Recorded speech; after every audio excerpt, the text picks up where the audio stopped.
Oh, okay. Hello, ladies and gentlemen. This is Jack Stanley, and I'm have joining me Wyatt Markus, and we are two sharp needles. Now, you may say, wait a minute, where's Gavin Rice?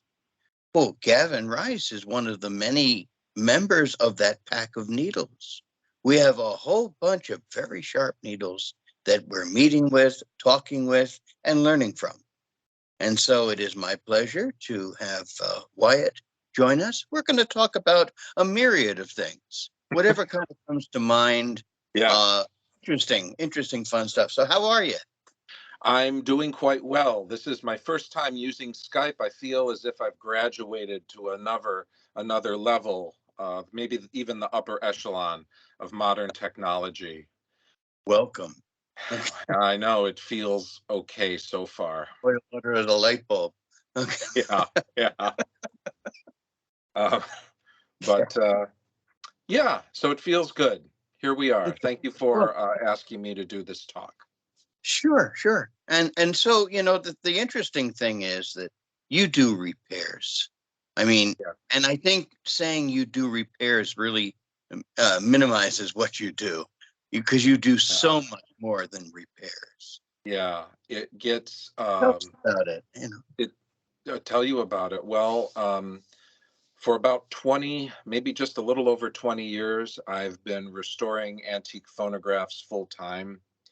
And that includes case restoration, doing wood repair, motor repair, spring motor repair, and rebuilding and repairing the sound boxes or the reproducers on these devices. Mhm. And that has really taken off for me. So I've I've made it my focus to make reproducers sound good and to try to promote the understanding of the concepts of operation and how they work, and try to teach people how to fix them and do it effectively so that they don't damage their records, and so the machines sound as extraordinary as they did when they were new. And this is my full-time gig, which in 2023 I feel like I'm a bit of an anomaly. If not at other times, um, I suffer with imposter syndrome in a way, because this really can't be happening.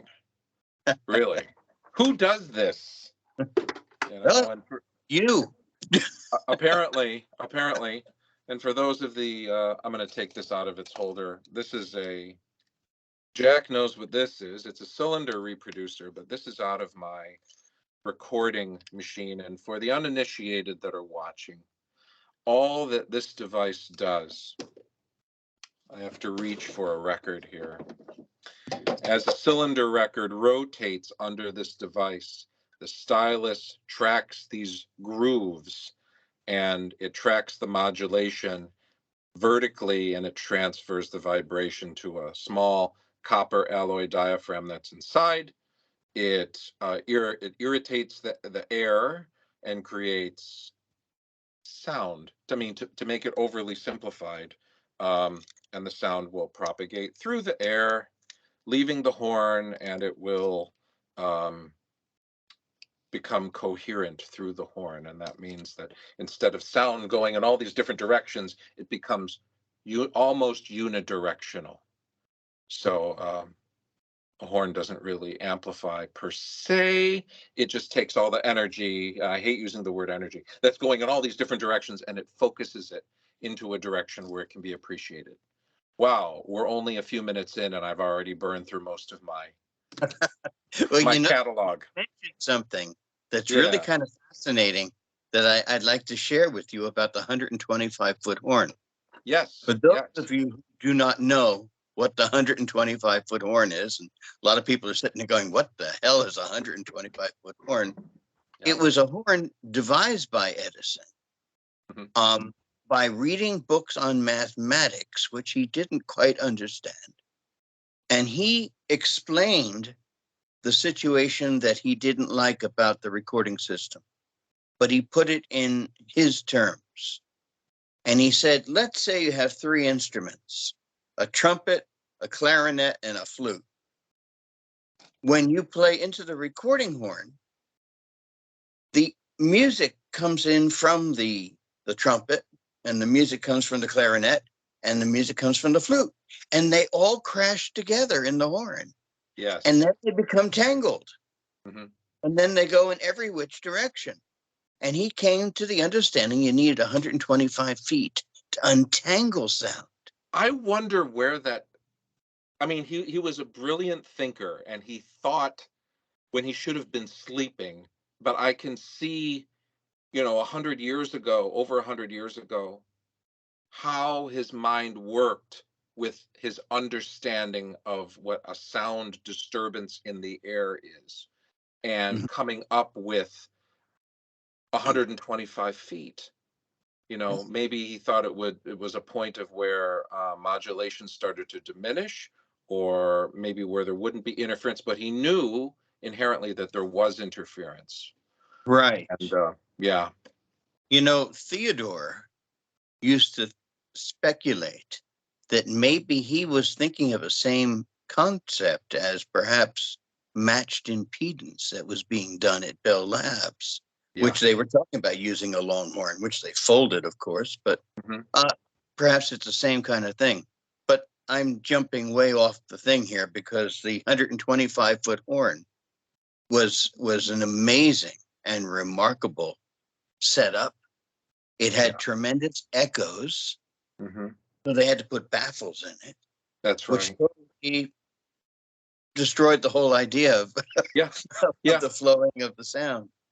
And it turned into a monstrous white elephant, and only a few recordings were put out from it.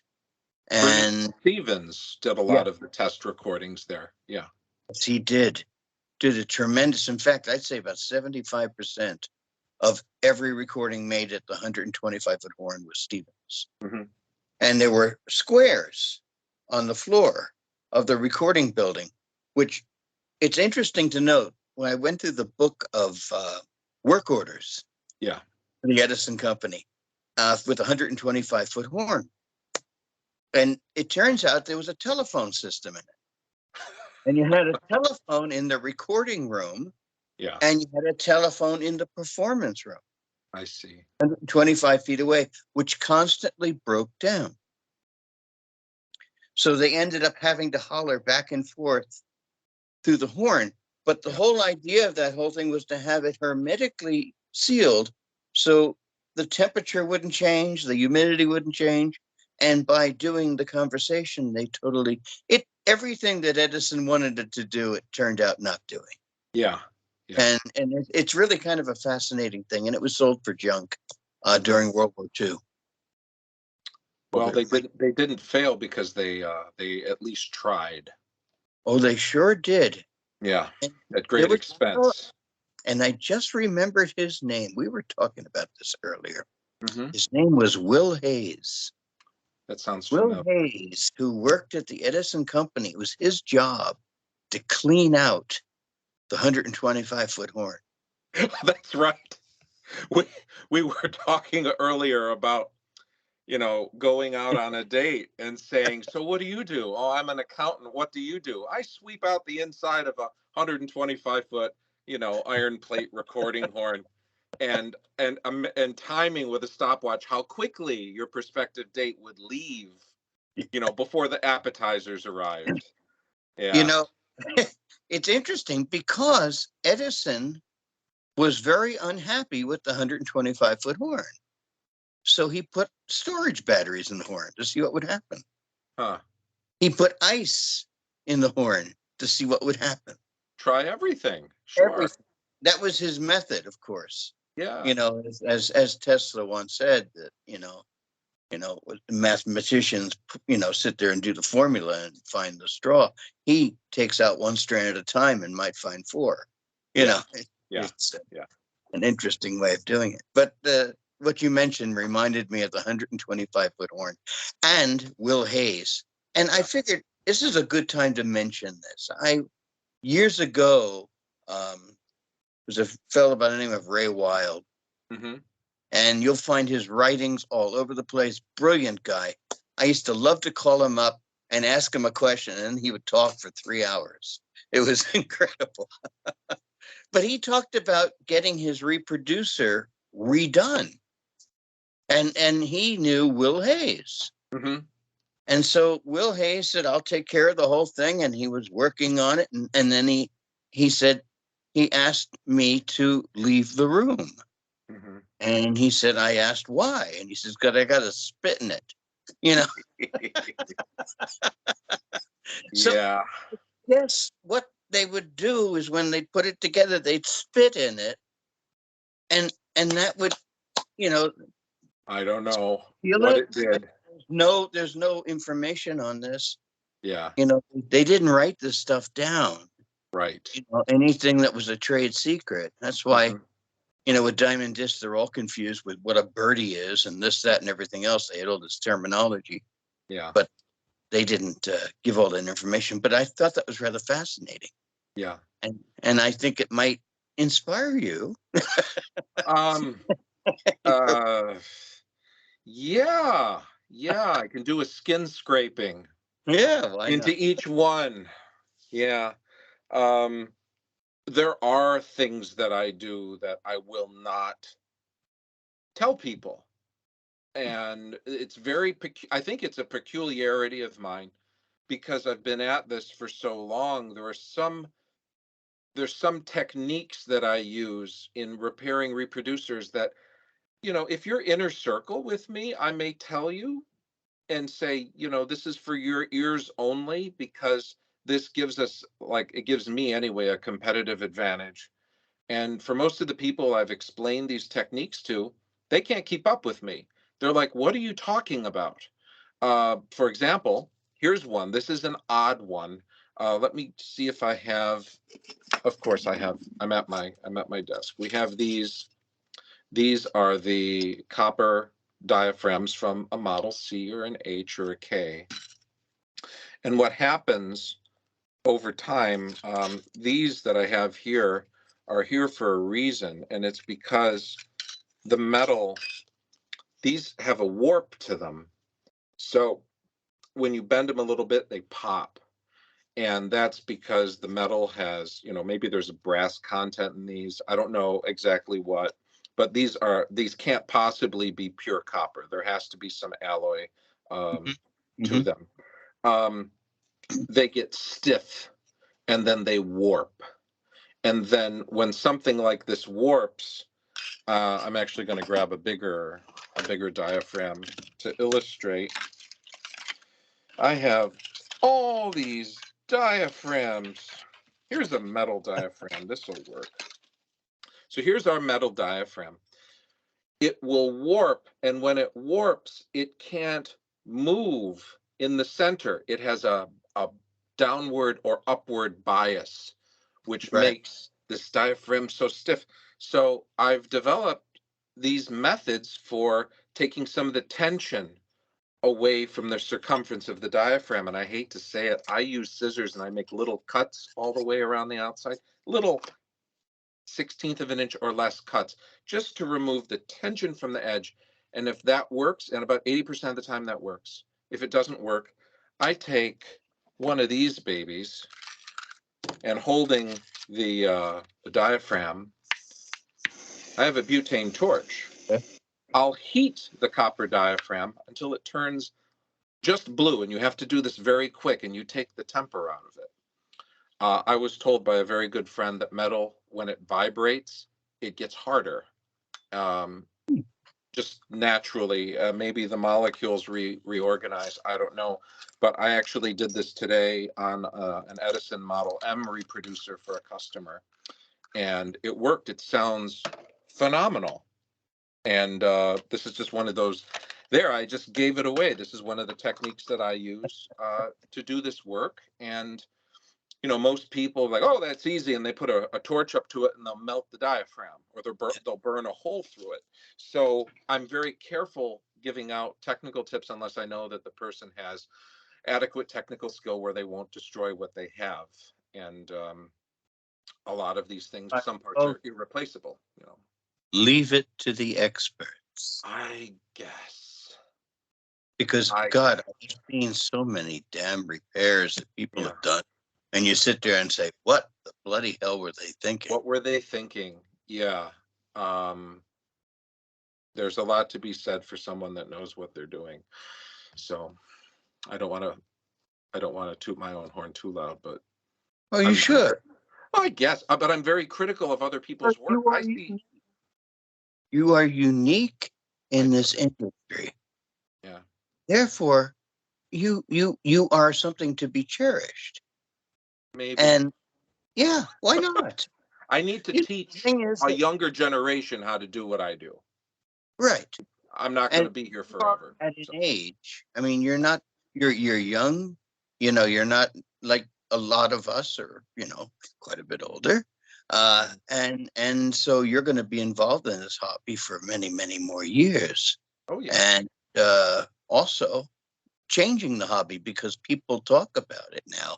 And they say it's one of Wyatt's, yeah, diaphragms, and yeah, people just sit there and use it almost like a brand.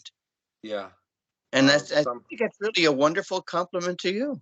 I oh, think someone posted on Facebook today. They called me the apex predator of phonograph reproducers or something like that. And I was in a parking lot and I read that and I laughed and I realized, has it really come to that? I mean, this all started with inheriting my grandmother's 78s decades ago. And I knew nothing about them. And now people are saying this. And I'm just a dude that knows how to use his tools. That's all. It's all knowledge and patience, lots of nothing patience. wrong with that. But yeah, so let's go back to the 125-foot recording horn. Is there anything else we'd Oh, like to so discuss? many different things. Actually, Theodore told me a story. Um, I went with Ray Wild and Theodore one time to the site of where the 125-foot horn was. And they would just talk back and forth about stuff. And Theodore said something that was very interesting. He said you went into the main building, which was the Columbia Street studio, Yeah. which they built the horn opening to the side of the building. Um, and he said you'd walk in and the entire place was coated with cow hair. For echo. Yeah. And he said you go in and you'd whistle and the whistle would be sucked away. Yeah. You wouldn't hear the response. Yeah. It was creating a dead studio. Yeah. It's pretty clever idea. But it was not only the 125-foot horn. Hmm. There were several other horns. They tried a 25-foot horn, a Hmm. 30-foot horn, a 40-foot horn. Yeah. In fact, the 40-foot horn, a good deal of Ernest Stevens stuff is on the 40-foot horn. I see. I see. And it could fit within the Columbia Street studio. They didn't have to tear the wall out. Yeah. And once they went to the 125-foot horn, it was fashioned in the machine shop. And they just brought the parts over, and Hmm. they built a separate building for the horn, I see. and then the recording building. Yeah. And it was pretty late. I mean, it was Hmm. like 1922, 23. Yeah. And had it been 10 years earlier, Hmm. I think he would have had something really fantastic there because the fidelity Hmm. that it did create was quite fascinating. I mean, there's some really good recordings. I've Um, heard some of the piano recordings that have pretty incredible depth, yeah, considering the conditions that they were working in. And sure. you know, uh, one of the things one of the things I'll share. Let me find my Brunswick metal diaphragm again. One of the things that I've experienced personally, because I do on-site recordings of people. I'll be recording a bagpipe player in Williamsport, Pennsylvania. My hands to whatever. It's going to happen, and we're going to record a bagpipe performance onto a 2-minute wax cylinder. Well, when you have multiple instruments positioned in front of a horn, the horn is an elongated triangle, Hmm. and this is a vocal recording horn right here, and I'm just going to hold it up in front of me, with so you can see the taper. In my mind, the way that I envision the sound going into the horn is if you have all of these instruments, they all have to be working angularly, somewhat together. If you have two people playing at two odd angles to the horn, they have to be at almost a mirror angle from the center of the horn. If they're off just a little bit, what I've noticed is it is an audible delay because sound propagates at a certain speed, so many meters per second. And one sound will hit the diaphragm milliseconds before the other. And what sounded sweet will now sound sour. And if you have, an upright bass, okay, that's playing a little too close to the horn, the sound energy from the upright bass, I mean, it will overwhelm the diaphragm and it won't pick up your trumpets or your violins because you have one single diaphragm trying to record all of these different frequencies. And I think they didn't understand back then that one mica recording diaphragm can only accommodate so much motion Sure. before it is overmodulated or it just becomes dull because it doesn't know what to inscribe in the record because there's too much input. And yeah, I've seen the pictures of the positioning of the musicians in the studio. There was logic behind that, but Oh, sure. it was just Definitely. empirical experimentation. And eventually they got it because the recording quality um, of those 1900 to 1910, those cylinders are fantastic. Yes. Stunning, stunning. And those studios were so different. For the cylinders, they were wood walls. Yeah. And it radiated a more brilliant sound, which Edison hated, by the way. Really? In fact, he sent notes. He made, one of his more bizarre inventions that never gets talked about is something called the Victor eardrum tickle. Oh gosh. Now, what this was, and I found it in one of his notebooks, Mm-hmm. it was a square of cardboard Okay. in which he wrote Victor eardrum tickle, which didn't make any sense at all to me when I looked at it. But then I read in his notes that I can't listen to these Victor records because of the doggone brilliant sound, this Yeah, Victor eardrum tickle. So what he would do is take the cardboard, put it over his good ear, and filter out that's interesting. the sound of the Victor. I'm going to agree with him.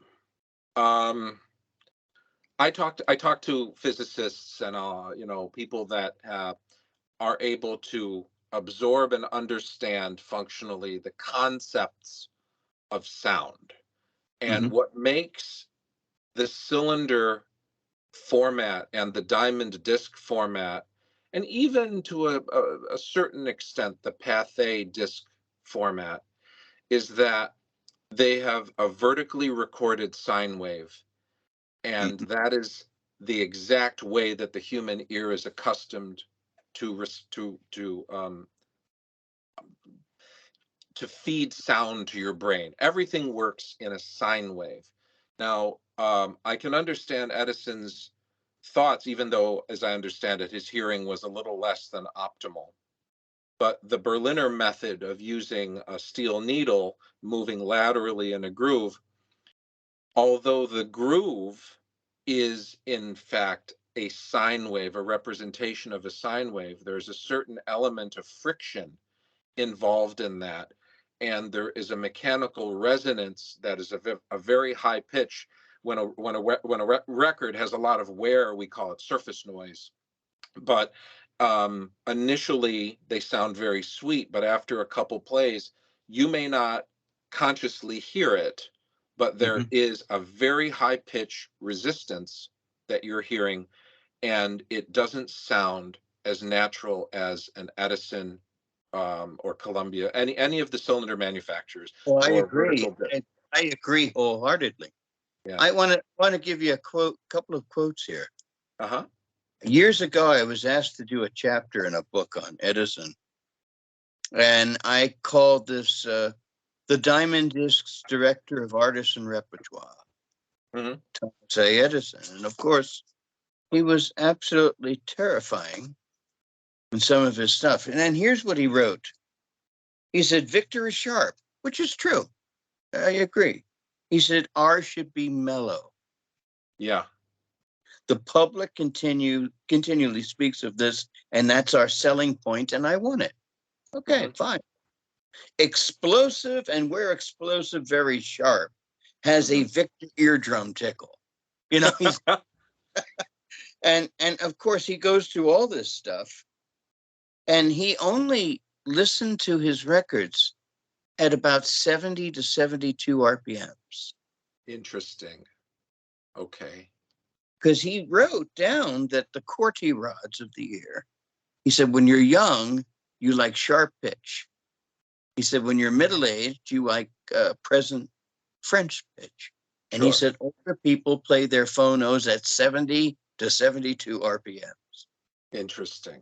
So I said, okay, that answers a Huh. lot. Because the Yeah. machine at Glenmont was doing 72 RPMs. 72. His personal, was it an A250 Yeah. or a B250? Yeah. Um, I call it listener fatigue. And amongst my musician friends, we can sit around and listen to diamond discs for hours and cylinders, blue amberols for hours. And with the Victor records, my limit is about 10 to 20 Victor Mhm. records. I call them Victor records, but I mean any 78 RPM lateral record. Sure. A lot of people don't like to hear that from me, but I say I'm a retired piano tuner. I have fatigue, and it's not in the ear, it's in the brain. I actually start to feel exhausted from Mhm. focusing on listening to the music.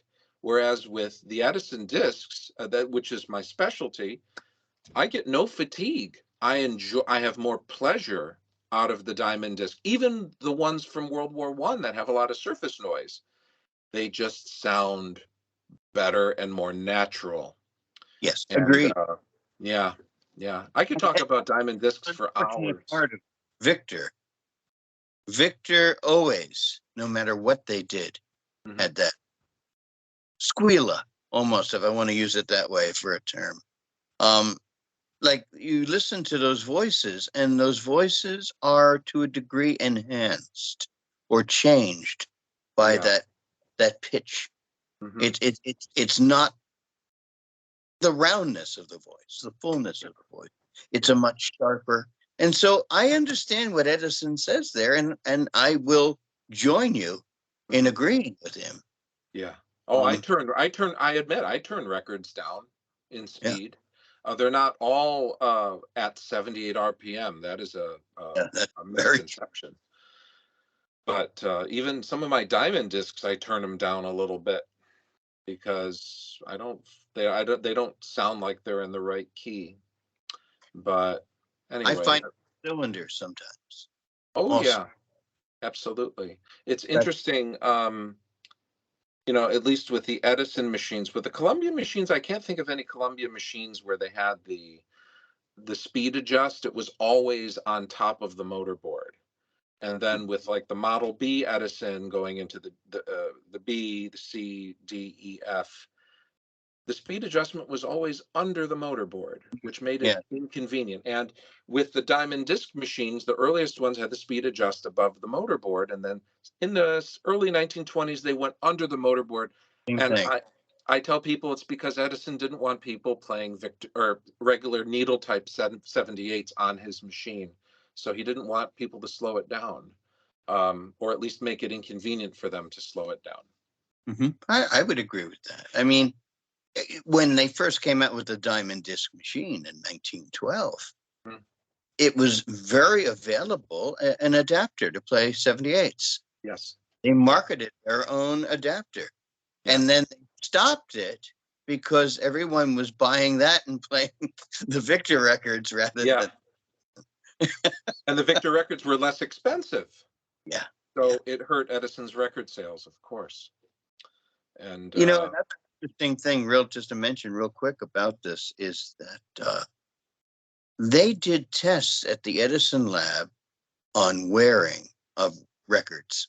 yeah, They would hire some poor fool and ask him to play a record 100 times, yeah. a Victor and a Columbia. Mm-hmm. Without fail, the Victors wore out quicker than the Columbias. Interesting. Huh. Must be something in the formulation of shellac and clay that was in them.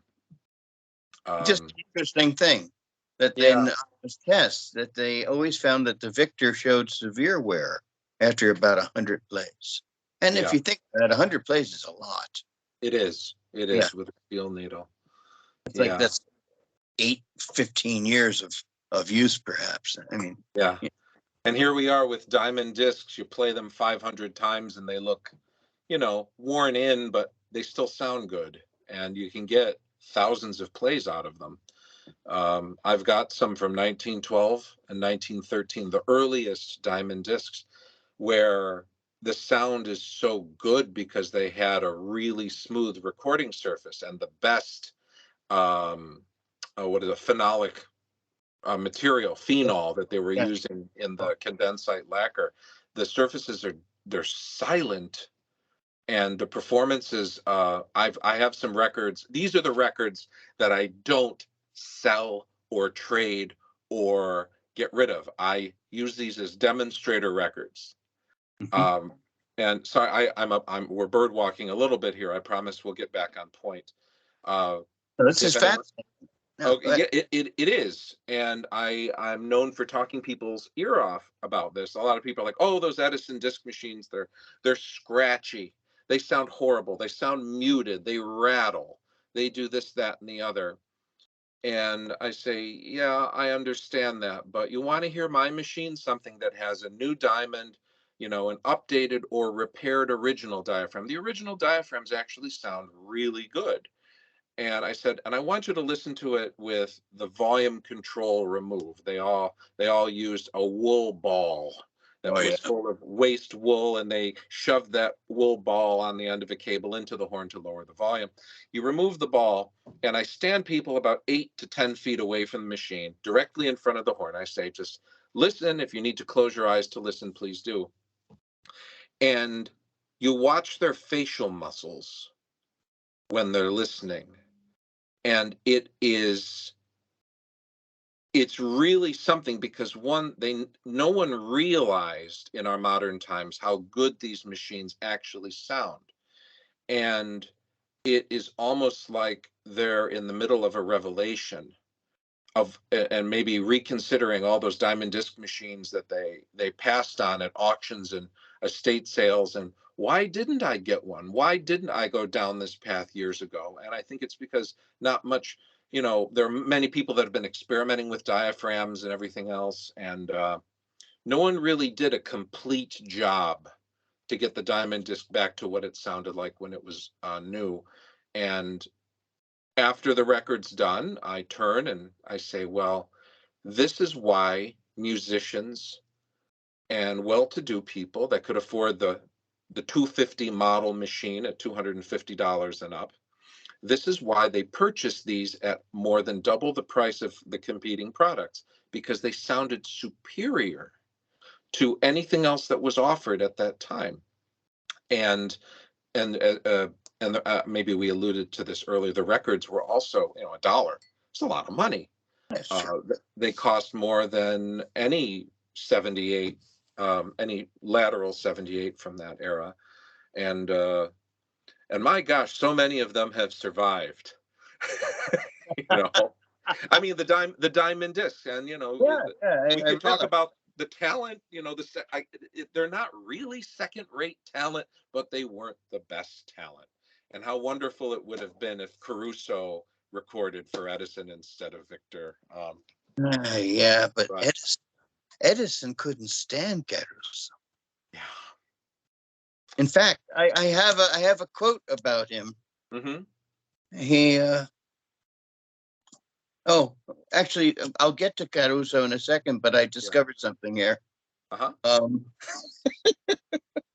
This is a note of Edison's on vibrato. Oh, yes. A cold glass of water will generally stop it in sopranos for 3 to 4 minutes.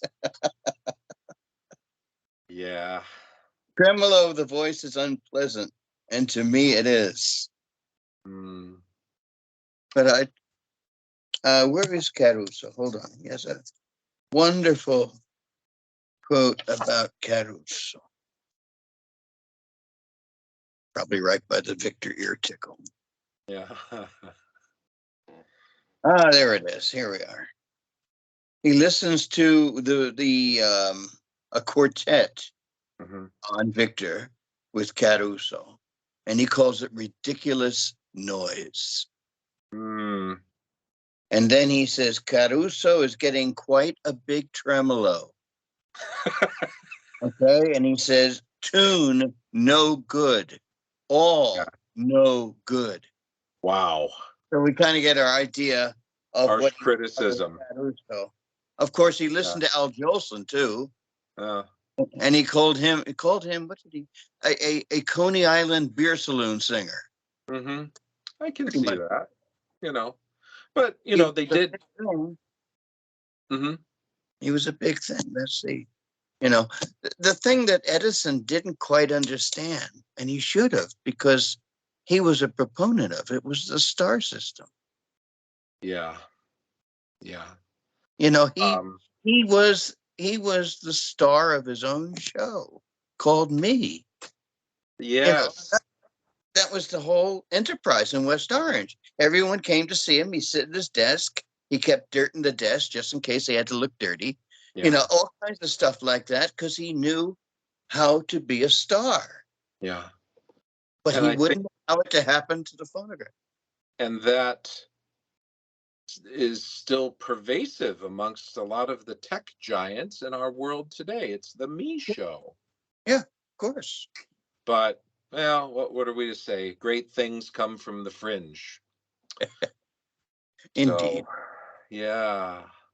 But But also, thankfully, yeah. other thing just to mention about the phonograph. Yeah. In Edison's case, he referred to it as my baby. Mm-hmm. And he almost looked at it like a parent. Yeah. And so when a song came out called By the Sea, by the Sea, by the Beautiful Sea, he refused to allow it on the phonograph. Why? He said, that is not going on my phonograph. Oh, And he thought it was in bad taste. yeah. And I so it's like that. daughter. My daughter is not going to the prom. Right. It's Right. almost the kind of thing that he had this parental where no one else did. Mm-hmm. That was his claim. This is my baby, and he referred to it constantly as my baby. Yeah. Nothing else has that designation except for the phonograph. I can understand it's a significant thing. And even, after the couple of decades that I've been in this world, I'm still amazed by it. Oh yeah. Especially, well, I do a lot of recording, and my payoff is taking that recording, cleaning off the shavings, and putting it on the machine, and the magic of playing it back. Every time, it is pure magic, and you can't get that from many devices nowadays, No. and it never ceases to amaze the uninitiated. That's the other thing I've noticed. Okay. Uh, It's an interesting thing about a brown wax cylinder, or you could say a brown wax disc. mm-hmm. It is created by the very power of the being itself, Yes. created by the life force. Yes. And so when you listen to brown wax that was Mm-hmm. directly recorded, you're One of you're these? you're listening to Yeah. a device that is reacting to the living being that Yes. is no longer living. True. It's the closest thing you can get to that living being, Mm-hmm. if you think about it. Yeah. Oh, I have my little collection of souls, as I call it, of all these little voices, and this particular one is a skit that my stepchildren and I did. 13, almost 14 years ago. We made this cylinder for a documentary about phonographs. And so a little snippet of this was on there. It was like Christmas Morning 1901 is what I titled the skit. But Cool. in here, let me see if I have it. Of course, don't you have wax cylinders behind you in your recording booth? I have a cylinder here, and I keep them in original boxes, with my mother's voice on it. I recorded my mother in 2007. She's no longer with us, but I look at the grooves on this, original Edison cylinder, the wax cylinder, and it's like, yeah, my mother, she still Yeah, exists. yeah, She's she's here. there. Yeah, Yeah, and I can listen to it anytime. It's really, something. it is. It is uh, the essence of life captured, Exactly. and Exactly. it's very hard for people to understand that. Mm-hmm. Yeah. Edison did. I really do believe that he understood in some ways, and not in all ways, but that this was something so remarkably different, that it was changing society more so than anything else that he Yes. created. Granted, the light bulb, it's incredible, but they did have lighting. Yeah. But to record sound and to play it back, to give the dead a voice, Mm-hmm. is incredible. Yeah. It's a time machine. It is a time machine. And that you reminded me of that advertising slogan. They said the Edison Diamond Disc phonograph was the phonograph with a soul. Indeed. Yeah. And that's a very bold statement. But when you hear it, like a trumpet solo or even a vocal solo, it's like, wow, I can hear the humanness, the Mm-hmm. natural element. Even though there may be a little surface noise, it's still there underneath it all, and your brain processes it in a very natural way that's pleasant. And even my bad records I play all the way through because Yeah, they and sound good. the harmonics are there. Oh yeah. Something else. Edison, Edison Edison's hearing was not quite as bad as a lot of times it was stated to be. Mm-hmm. He had severe earwax.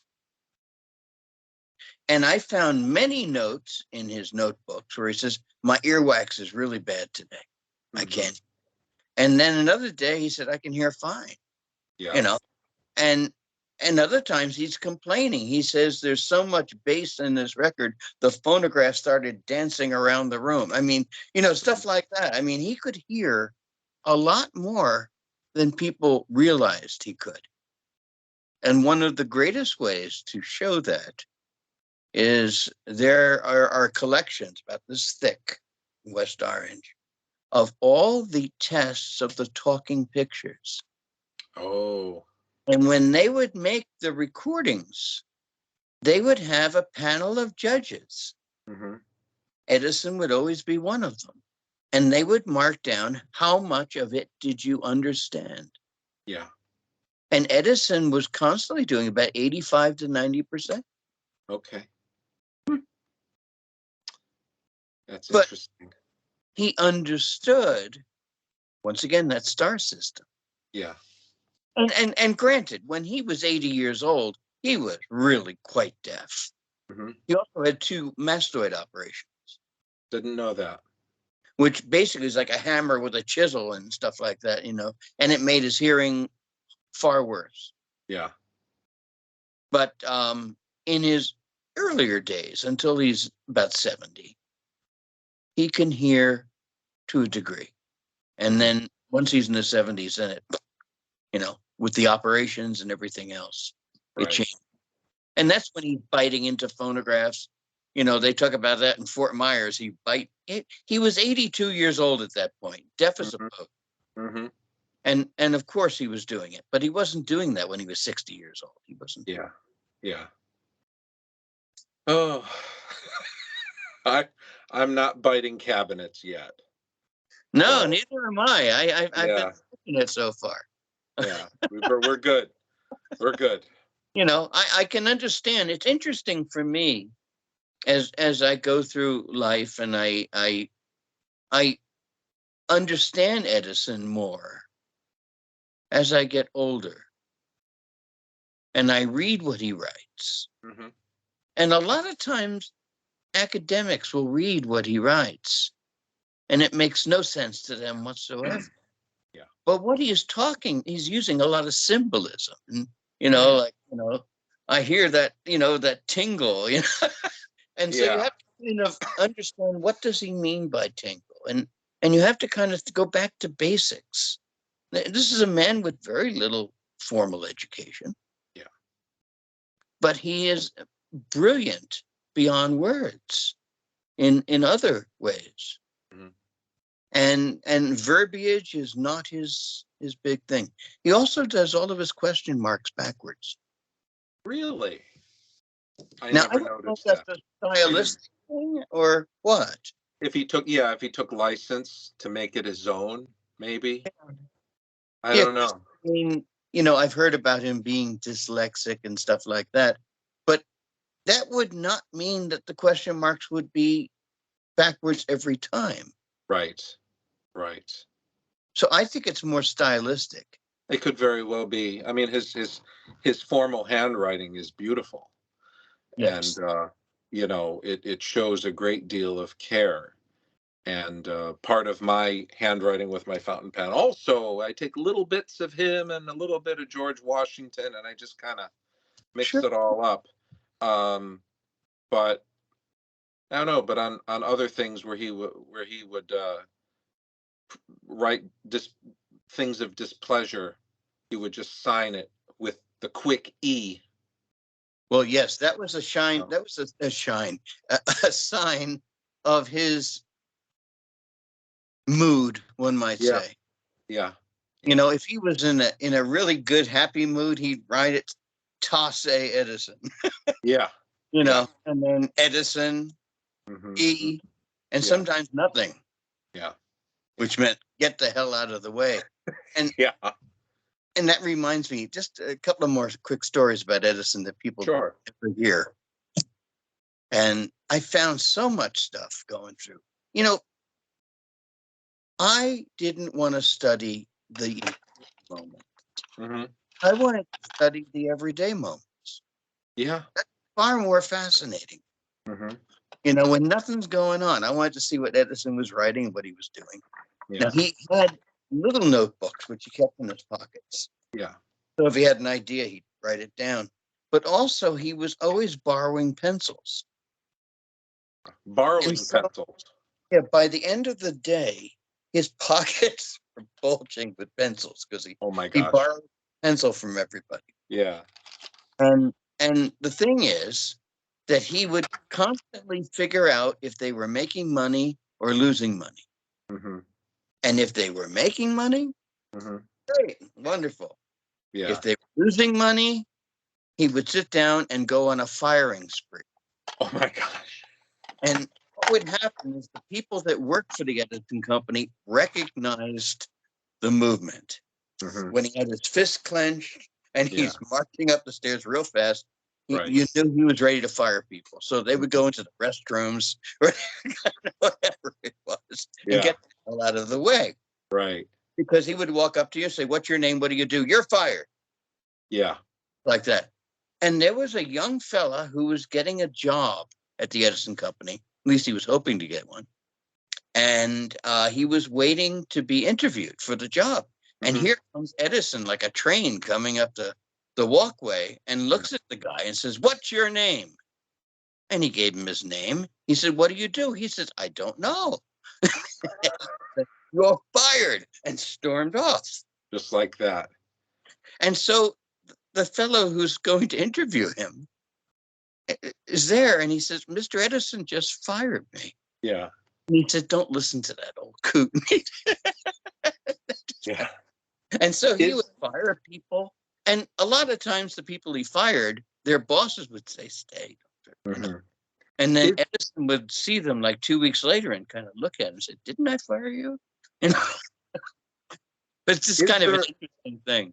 Is there much truth that he hired people to work in departments that they were not qualified for? Yes. This is a story, okay, where you would hire someone in accounting and he would transfer them to the engineering department. This is just something that I heard in passing. Why are you putting me in the engineering department? Because everyone there says that what I'm asking for can't be done. Yeah. Yeah. And there was lots of explosions. Yes. There was a New Village plant that they had in New Village, which was near Newark. And that's where they were working on the various parts for the diamond disc and stuff like that. And it was the first company ever sued for pollution, was the Edison company, because they totally destroyed a whole lake. Yeah, no doubt. But they were, phenol plastics, which stunk to high heaven, but also could be explosive at times. Yeah. Oh, so they invented rainbow trout.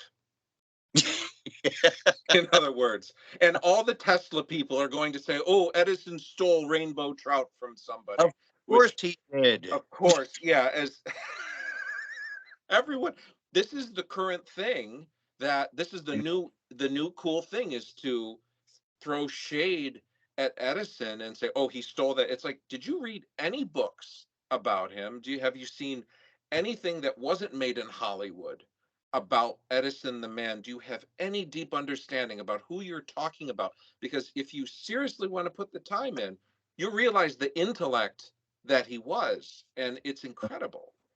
Yes, agreed. I always like the people who are into Tesla, and they sit there and they have the finger waggling, of course, saying Edison stole everything from workers and from Tesla. So I asked him, with Tesla, I said, what did he steal? Yeah. Crickets. It's like, I'm listening. What exactly did he take? But he did all kinds of terrible things. He said he was conspiring with Morgan not to give Tesla money. I said, whoa, a minute. Morgan gave Tesla a lot of money, and Tesla blew it. Yeah. It's there's so much out there. Topsy the elephant. Yes. Yeah. For those of us watching this show, you can Google a video of Topsy the elephant being electrocuted with AC current, and it's not pleasant. Not pleasant at all, but bad old Thomas Edison was doing it. And I'm sitting there saying, no. They said, but he came there with his cameras and filmed it. I said, not exactly. That was Edwin Porter, who is in charge of the film department. The film department. He was there. Okay, he's the guy who did the Great Train Robbery. Yes. Okay, Edison didn't do the Great Train Robbery. He didn't film Topsy the elephant. He didn't electrocute Topsy the elephant. But there is a monument there that says he does. Wasn't Topsy like a dangerous animal as well? It's a sad story, actually. Yeah. Topsy was a show elephant, and she was abused by people. People threw lit cigarettes in her mouth. And she went wild. Good pain. She was in severe pain. And she killed somebody. And they were going to have a public execution. They were going to hang her. And they discovered hanging an elephant is not an easy thing. And also they were told by the Humane Society at the time, that's a very cruel thing to do. But then they said, well, electrocute. And the Humane Society said, oh, that's all right, Sure. Oh. And so, of course, they gave her cyanide as well. Yeah. And then electrocuted. And it was all a big publicity thing for Coney Island. Mm-hmm. You Wow. know, Edison had nothing to do with it, but he's been blamed for the last 120 years. Yeah. This Yeah. act. Wow, we covered a lot of stuff. Yeah, I think we'll call this without knowing what we were going to talk about exactly. I don't remember. This is like, digging through Thomas Edison. Yeah. It always kind of comes right back to it, back to Yeah. that subject. But it's a fascinating subject, and you could spend a lifetime as you have and still find new things Oh, yeah. about him. There's everything is there. The archive has so much information. I had researched an Amberola, which is a type of cylinder phonograph that came out in 1909. I was doing research through the Thomas Edison papers at Rutgers University, and the amount of information that is digitized is overwhelming when you realize that the amount that's digitized is just a little fraction of all the papers that they Yeah. have. It's It's incredible. There's interesting things that probably won't make it into some of that stuff, but he was the head of the Naval Review Board. I heard about this, yeah. And they put him in charge, and he was supposed to be a figurehead, but he didn't look at it that way. And so he came up with inventions. Mm-hmm. Now, the problem was he was a 19th century man trying to fight a 20th century war. Yes. And so he came up with 30 different inventions. And they pigeonholed every one of them, every damn one of them, of course, he said. And I found the paperwork where he was writing down all the various admirals and everybody else who should not get awards. Oh my gosh. This stuff probably will never get light of day in books. I mean, well, there's one thing that I saw in passing on the internet. It was correct me if I'm wrong, a Thomas A. Edison Inc. bomb sight for airplanes that they made. I've seen one. Yeah. And it's like, wow, I'll look for one of those when I'm out going to antique auctions. But I don't think I'm going to find another one. And definitely not. One of yeah, the great inventions was the ink gun. ink gun. Now, here was Edison's idea. Yeah. And once again, the man never flew. He doesn't understand planes very well. His idea was they're wearing goggles, both pilots on the various planes. The one pilot will have a gun that'll shoot ink and spray the ink over the goggles of the other aviator. Okay. Therefore, they will lose control and not see where they're going. Now, the problem with this is, how do you aim the ink at the other plane? Yeah. You're doing 70 miles an hour. It's 70 miles an hour. And when you push the ink's going. It does. They couldn't in a parking lot. They had two planes next to each other, and they were squirting. Just, oh my gosh. and but all the idea is there. Yeah, I know he had all these great ideas. He had the invisible ship, which was basically a curtain rod with curtains that went up the color of water.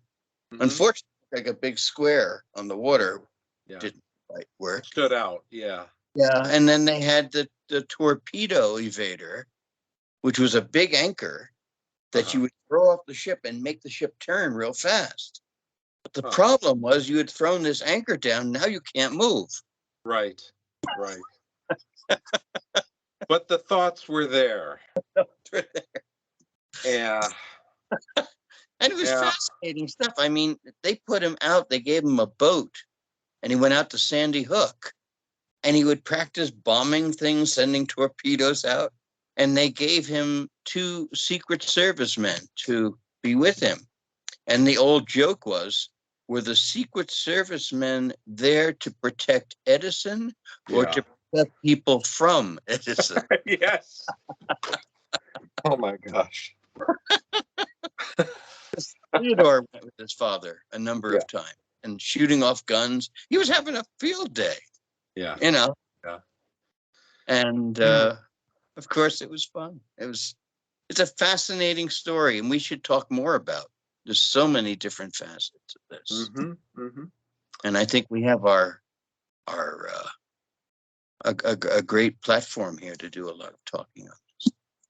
Yes, sir. So So maybe on a future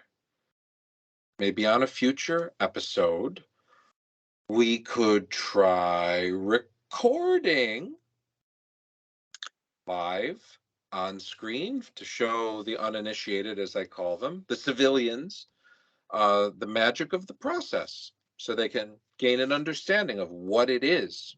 And you know, I have a TikTok channel where I do a lot of recording, and no matter how many times I explain it, people always ask, how is it done? How do you do it? And I always have to say, well, you have to find the video that I made where I explain it, but that video might be dozens of videos in the past, and it's not so easy to catalog videos on there because it's not really meant to be cataloged. So every once in a while, every 4 months, I'll make a new video explaining it in a fresh new way so that they can wrap their minds around it. And even so, in the cell phone generation, in the game, the online gaming generation, where music is free and entertainment is unlimited, a lot of people have difficulty wrapping their mind around the concept. yeah, And I try to explain things simply too, and it's difficult. Yeah, but I keep trying. So this has been fun. Thank you for inviting me. Sure, it's been a delight, and I look forward to doing some more. Sounds good. Okay. Have a good night. Have a good night. Thank you. All right. Bye.